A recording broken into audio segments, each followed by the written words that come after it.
भूल से अगर गणेश चतुर्थी को चंद्र दर्शन हो गया हो तो यह मंत्र जाप जरूर कर लेना चाहिए। मंत्र है सिंहः प्रसेनमवधीत् सिंहो जाम्बवता हतः सुकुमारकमारोदिस्तव ह्येषस्यमन्तकः। सिंहः प्रसेनमवधीत् सिंहो जाम्बवता हतः सुकुमारकमारोदिस्तव ह्येषस्यमन्तकः। सिंहः प्रसेनमवधीत् सिंहो जाम्बवता हतः सुकुमारकमारोदिस्तव ह्येषस्यमन्तकः। सिंहः प्रसेनमवधीत् सिंहो जाम्बवता हतः सुकुमारकमारोदिस्तव ह्येषस्यमन्तकः। सिंहः प्रसेनमवधीत् सिंहो जाम्बवता हतः सुकुमारकमारोदिस्तव ह्येषस्यमन्तकः। सिंहः प्रसेनमवधीत् सिंहो जाम्बवता हतः सुकुमारकमारोदिस्तव ह्येषस्यमन्तकः। सिंहः प्रसेनमवधीत् सिंहो जाम्बवता हतः सुकुमारकमारोदिस्तव ह्येषस्यमन्तकः। सिंहः प्रसेनमवधीत् सिंहो जाम्बवता हतः सुकुमारकमारोदिस्तव ह्येषस्यमन्तकः। सिंहः प्रसेनमवधीत् सिंहो जाम्बवता हतः सुकुमारकमारोदिस्तव ह्येषस्यमन्तकः। सिंहः प्रसेनमवधीत् सिंहो जाम्बवता हतः सुकुमारकमारोदिस्तव ह्येषस्यमन्तकः। सिंहः प्रसेनमवधीत् सिंहो जाम्बवता हतः सुकुमारकमारोदिस्तव ह्येषस्यमन्तकः। सिंहः प्रसेनमवधीत् सिंहो जाम्बवता हतः सुकुमारकमारोदिस्तव ह्येषस्यमन्तकः। सिंहः प्रसेनमवधीत् सिंहो जाम्बवता हतः सुकुमारकमारोदिस्तव ह्येषस्यमन्तकः। सिंहः प्रसेनमवधीत् सिंहो जाम्बवता हतः सुकुमारकमारोदिस्तव ह्येषस्यमन्तकः। सिंहः प्रसेनमवधीत् सिंहो जाम्बवता हतः सुकुमारकमारोदिस्तव ह्येषस्यमन्तकः। सिंहः प्रसेनमवधीत् सिंहो जाम्बवता हतः सुकुमारकमारोदिस्तव ह्येषस्यमन्तकः। सिंहः प्रसेनमवधीत् सिंहो जाम्बवता हतः सुकुमारकमारोदिस्तव ह्येषस्यमन्तकः। सिंहः प्रसेनमवधीत् सिंहो जाम्बवता हतः सुकुमारकमारोदिस्तव ह्येषस्यमन्तकः। सिंहः प्रसेनमवधीत् सिंहो जाम्बवता हतः सुकुमारकमारोदिस्तव ह्येषस्यमन्तकः। सिंहः प्रसेनमवधीत् सिंहो जाम्बवता हतः सुकुमारकमारोदिस्तव ह्येषस्यमन्तकः। सिंहः प्रसेनमवधीत् सिंहो जाम्बवता हतः सुकुमारकमारोदिस्तव ह्येषस्यमन्तकः। सिंहः प्रसेनमवधीत् सिंहो जाम्बवता हतः सुकुमारकमारोदिस्तव ह्येषस्यमन्तकः। सिंहः प्रसेनमवधीत् सिंहो जाम्बवता हतः सुकुमारकमारोदिस्तव तव ह्येष स्यमन्तकः सिंहः प्रसेनमवधीत् सिंहो जाम्बवता हतः सुकुमारकमारोदिस्तव ह्येष स्यमन्तकः सिंहः प्रसेनमवधीत् सिंहो जाम्बवता हतः सुकुमारकमारोदिस्तव ह्येष स्यमन्तकः सिंहः प्रसेनमवधीत् सिंहो जाम्बवता हतः सुकुमारकमारोदिस्तव ह्येष स्यमन्तकः सिंहः प्रसेनमवधीत् सिंहो जाम्बवता हतः सुकुमारकमारोदिस्तव ह्येष स्यमन्तकः सिंहः प्रसेनमवधीत् सिंहो जाम्बवता हतः सुकुमारकमारोदिस्तव ह्येष स्यमन्तकः सिंहः प्रसेनमवधीत् सिंहो जाम्बवता हतः सुकुमारकमारोदिस्तव ह्येष स्यमन्तकः सिंहः प्रसेनमवधीत्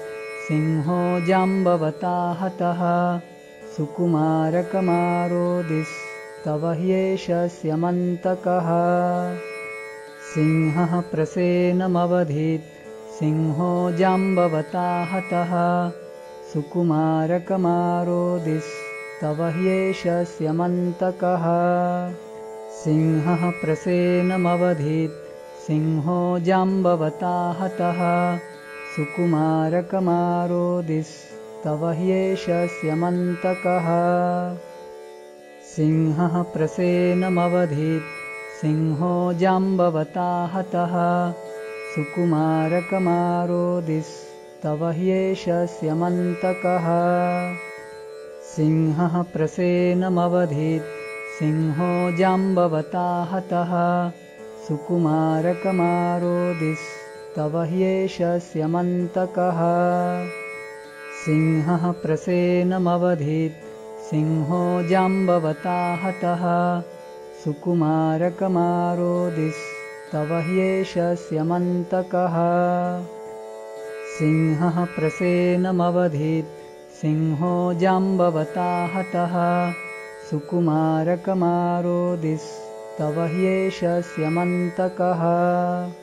सिंहः प्रसेनमवधीत् सिंहो जाम्बवता हतः सुकुमारकमारोदिस्तव ह्येष स्यमन्तकः सिंहः प्रसेनमवधीत्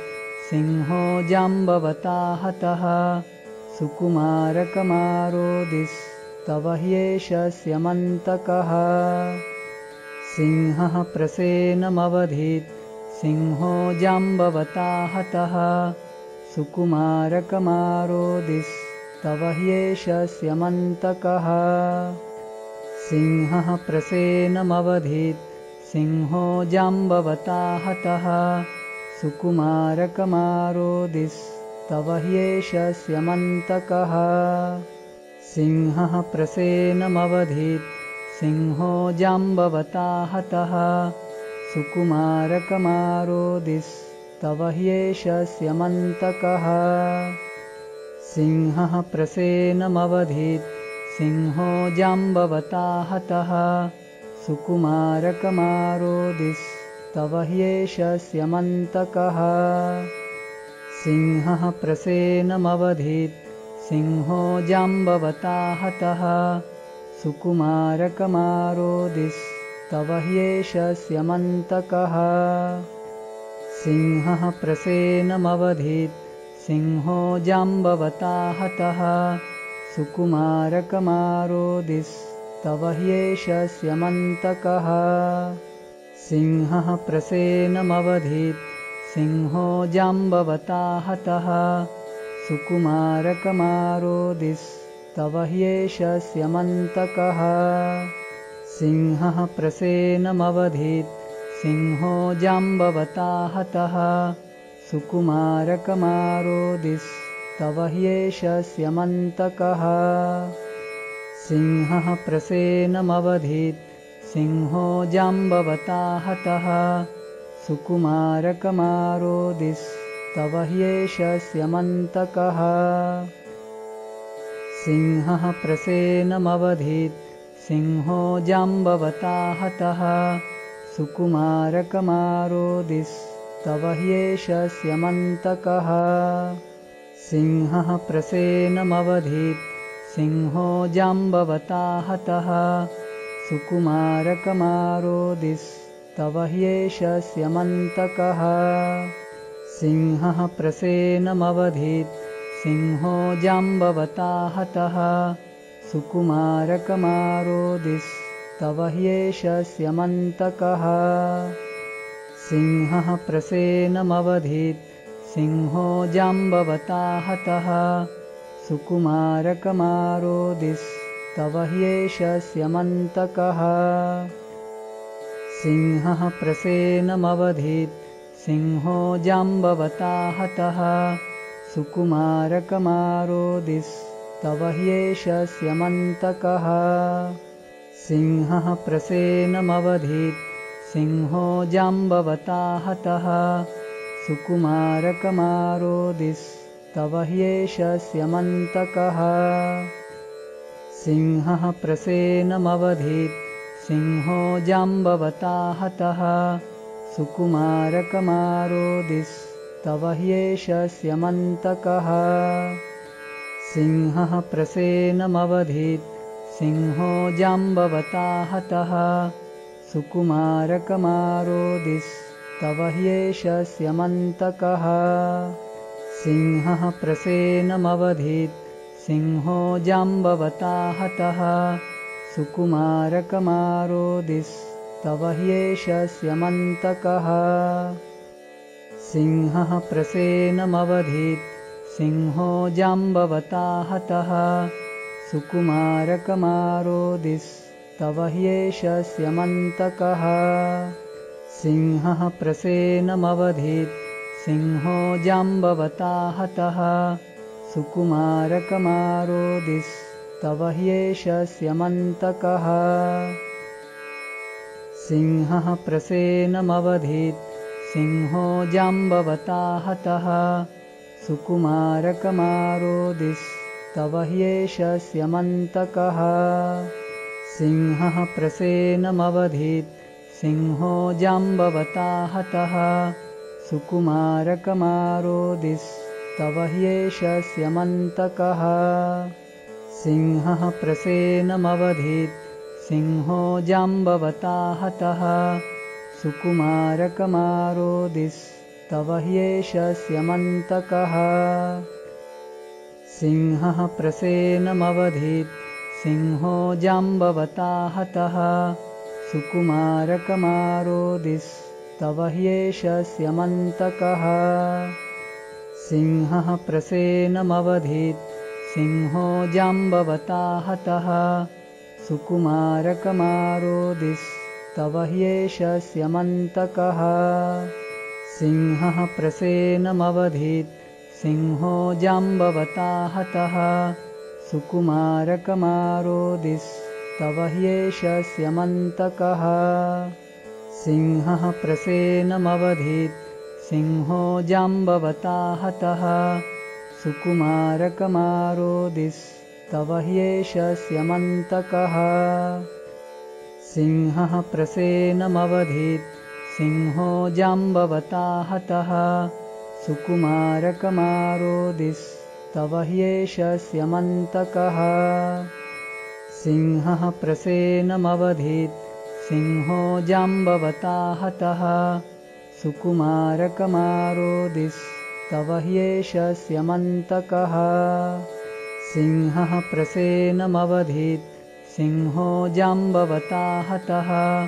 सुकुमारकमारोदिस्तव ह्येष स्यमन्तकः सिंहः प्रसेनमवधीत् सिंहो जाम्बवता हतः सुकुमारकमारोदिस्तव ह्येष स्यमन्तकः सिंहः प्रसेनमवधीत् सिंहो जाम्बवता हतः सुकुमारकमारोदिस्तव तव ह्येष स्यमन्तकः सिंहः प्रसेनमवधीत् सिंहो जाम्बवता हतः सुकुमारकमारोदिस्तव ह्येष स्यमन्तकः सिंहः प्रसेनमवधीत् सिंहो जाम्बवता हतः सुकुमारकमारोदिस्तव ह्येष स्यमन्तकः सिंहः प्रसेनमवधीत् सिंहो जाम्बवता हतः सुकुमारकमारोदिस्तव ह्येष स्यमन्तकः सिंहः प्रसेनमवधीत् सिंहो जाम्बवता हतः सुकुमारकमारोदिस्तव ह्येष स्यमन्तकः सिंहः प्रसेनमवधीत् सिंहो जाम्बवता हतः सुकुमारकमारोदिस्तव ह्येष स्यमन्तकः सिंहः प्रसेनमवधीत् सिंहो जाम्बवता हतः सुकुमारकमारोदिस्तव ह्येष स्यमन्तकः सिंहः प्रसेनमवधीत् सिंहो जाम्बवता हतः सुकुमारकमारोदिस्तव ह्येष स्यमन्तकः सिंहः प्रसेनमवधीत् सिंहो जाम्बवता हतः सुकुमारकमारोदिस्तव ह्येष स्यमन्तकः सिंहः प्रसेनमवधीत् सिंहो जाम्बवता हतः सुकुमारकमारोदिस्तव ह्येष स्यमन्तकः सिंहः प्रसेनमवधीत् सिंहो जाम्बवता हतः सुकुमारकमारोदिस्तव ह्येष स्यमन्तकः सिंहः प्रसेनमवधीत् सिंहो जाम्बवता हतः सुकुमारकमारोदिस्तव ह्येष स्यमन्तकः सिंहः प्रसेनमवधीत् सिंहो जाम्बवता हतः सुकुमारकमारोदिस्तव ह्येष स्यमन्तकः सिंहः प्रसेनमवधीत् सिंहो जाम्बवता हतः सुकुमारकमारोदिस्तव ह्येष स्यमन्तकः सिंहः प्रसेनमवधीत् सिंहो जाम्बवता हतः सुकुमारकमारोदिस्तव ह्येष स्यमन्तकः सिंहः प्रसेनमवधीत् सिंहो जाम्बवता हतः सुकुमारकमारोदिस्तव ह्येष स्यमन्तकः सिंहः प्रसेनमवधीत् सिंहो जाम्बवता हतः सुकुमारकमारोदिस्तव ह्येष स्यमन्तकः सिंहः प्रसेनमवधीत् सिंहो जाम्बवता हतः सुकुमारकमारोदिस्तव ह्येष स्यमन्तकः सिंहः प्रसेनमवधीत् सिंहो जाम्बवता हतः सुकुमारकमारोदिस्तव ह्येष स्यमन्तकः सिंहः प्रसेनमवधीत् सिंहो जाम्बवता हतः सुकुमारकमारोदिस्तव ह्येष स्यमन्तकः सिंहः प्रसेनमवधीत् सिंहो जाम्बवता हतः सुकुमारकमारोदिस्तव ह्येष स्यमन्तकः सिंहः प्रसेनमवधीत् सिंहो जाम्बवता हतः सुकुमारकमारोदिस्तव ह्येष स्यमन्तकः सिंहः प्रसेनमवधीत् सिंहो जाम्बवता हतः सुकुमारकमारोदिस्तव ह्येष स्यमन्तकः सिंहः प्रसेनमवधीत् सिंहो जाम्बवता हतः सुकुमारकमारोदिस्तव ह्येष स्यमन्तकः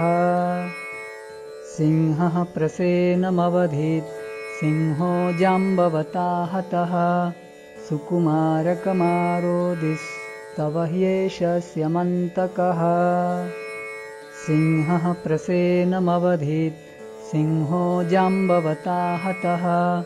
सुकुमारकमारोदिस्तव ह्येष स्यमन्तकः सिंहः प्रसेनमवधीत् सिंहो जाम्बवता हतः सुकुमारकमारोदिस्तव ह्येष स्यमन्तकः